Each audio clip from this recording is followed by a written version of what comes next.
I think one of the most challenging conversations to have in the clinic is when a patient comes to me after receiving one line of therapy for kidney cancer with evidence that the treatment is not working.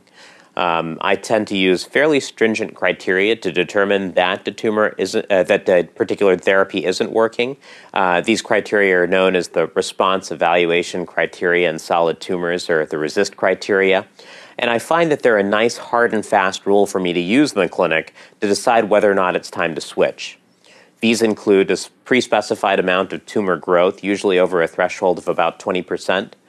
And they also entail the finding of new tumors. So for instance, if a patient of mine has a new lung tumor or a new liver tumor that's identified on CT scans, that's a definite indication in my mind to go ahead and switch therapies. Now, what therapies do I switch to? It all depends on what therapy has been offered in the first-line setting. As I've mentioned in one of my other blog posts on cancergrace.org, I tend to start by using agents such as Sutent or Votrient in the first-line setting.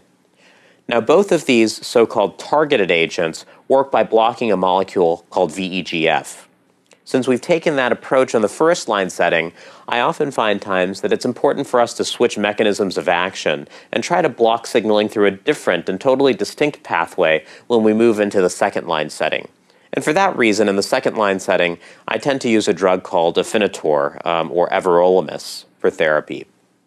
This is also an oral targeted therapy, but it works in a manner that is very distinct from the first line of treatment. And I find that very oftentimes when we don't evoke a great first line response, we can still offer a great second line response through use of agents in this therapeutic category.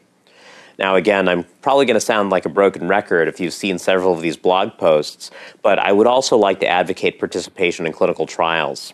We have a number of clinical trials that are ongoing at our institution and others that really combine relevant second-line therapies, such as Afinitor, with other novel agents. As one example, we have a clinical trial at City of Hope that's being run around the country in which Afinitor is being combined with a novel vascular disrupting agent, another type of targeted therapy called BNC105. This is just one example amongst many of clinical trials that you might be eligible for after having progressed on a first line of treatment.